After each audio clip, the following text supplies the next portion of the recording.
नहमदुहु व नुसल्ली अला रसूलिहिल करीम अम्मा बाद फ़अऊज़ु बिल्लाहि मिनश शैतानिर रजीम बिस्मिल्लाहिर्रहमानिर्रहीम। सफ़र के महीने की मुनासबत से एक हदीस सुनिए। सैयदना अबू हुरैरा रज़ियल्लाहु तआला अन्हु से रवायत है कि रसूलुल्लाह सल्लल्लाहु अलैहि वसल्लम ने फरमाया, ना तो किसी को दूसरे की बीमारी लगती है और ना ही बदशगुनी कोई चीज़ है और ना ही उल्लू के बोलने की कोई तासीर है और ना ही सफ़र की कोई हकीकत। यह हदीस सही बुखारी किताबु तिब और सही मुस्लिम किताबुस्सलाम में मौजूद है। इस हदीस में सबसे पहले अदवा की नफ़ी है, जिसका मानी यह है कि किसी बीमार की बीमारी का दूसरे में सिरायत कर जाना।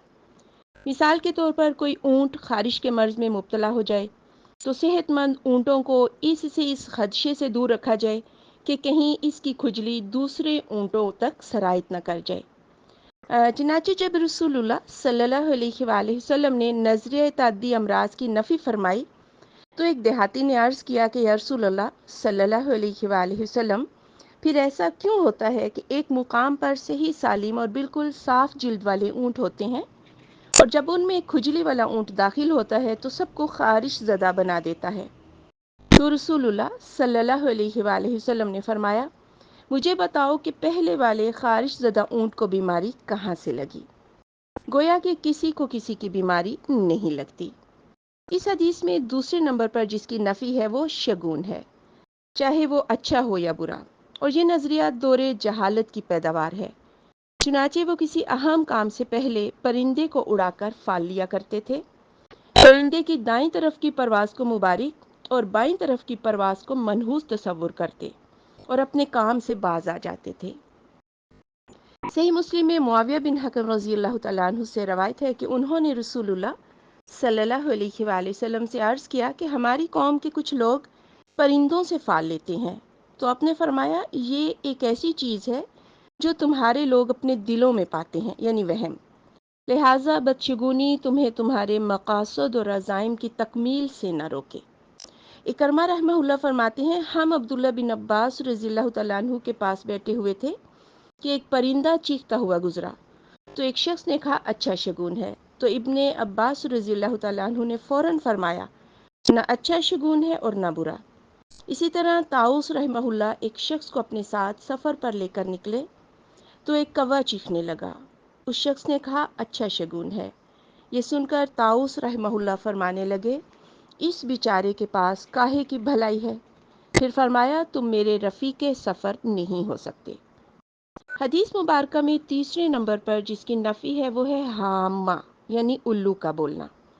इब्नुल अराबी फरमाते हैं, अहले जहलियत उल्लू के घर में आने को बाइसे नहुसत समझा करते थे। चुनाचे जब कोई उल्लू उनमें से किसी के घर बैठकर बोलता तो कहते कि ये मेरी या मेरे घर के किसी फ़र्द की मौत का पैगाम लेकर आया है। अबू उबैद का फरमाना है कि अहले जहलियत का ख्याल था कि मैयत की हड्डियाँ उल्लू बनकर उड़ने लगती हैं, और इब्ने रजब का भी यही फरमाना है। इब्ने रजब ने यह भी लिखा है कि इनका ये अकीदा अहले तनासुख के अकीदा से मिलता जुलता है, जो मुर्दों की रूहों के हैवानों के जिस्मों में मुंतकिल हो जाने के कायल है। बहरहाल इन सब बातिल अकायद की रसूलुल्लाह सल्लल्लाहु अलैहि वसल्लम ने नफ़ी की है। चौथे नंबर पर जिसकी नफ़ी है वो है सफ़र। सुफियान बिन उजैना, अहमद बिन हम्बल, इमाम बुखारी और इब्ने जरीर तबरी रहमहुमुल्लाह से मनकुल तफसीर के मुताबिक अहले जहलियत के नज़दीक ये पेट का एक कीड़ा है जो मवेशियों और लोगों की हलाकत का सबब बनता है। अहले अरब इसे खुजली से भी ज़्यादा मुतद्दी ख्याल करते थे।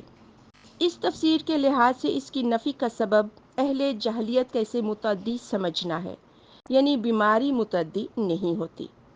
इब्ने रजब के नज़दीक ये कौल कि दरअसल अहले जहलियत सफ़र के महीने को मनहूस तसव्वुर करते थे, जिसकी नफ़ी करके रसूलुल्लाह सल्लल्लाहु अलैहि वसल्लम ने उनके नज़रिया को बातिल करार दिया। ये कौल सबसे ज़्यादा सही है। बहुत से जाहिल अब भी सफ़र के महीने को मनहूस समझते हैं। इस महीने में सफ़र करने से भी मना करते हैं और समझते हैं कि इस महीने में बलाएँ उतरती हैं, चने तकसीम करते हैं। इसी तरह बाज़ लोग बुध के दिन को मनहूस समझते हैं।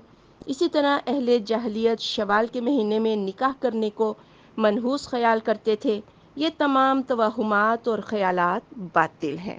سبحانک اللہم و بحمدک، اشہد ان لا الہ الا انت، استغفرک و اتوب الیک۔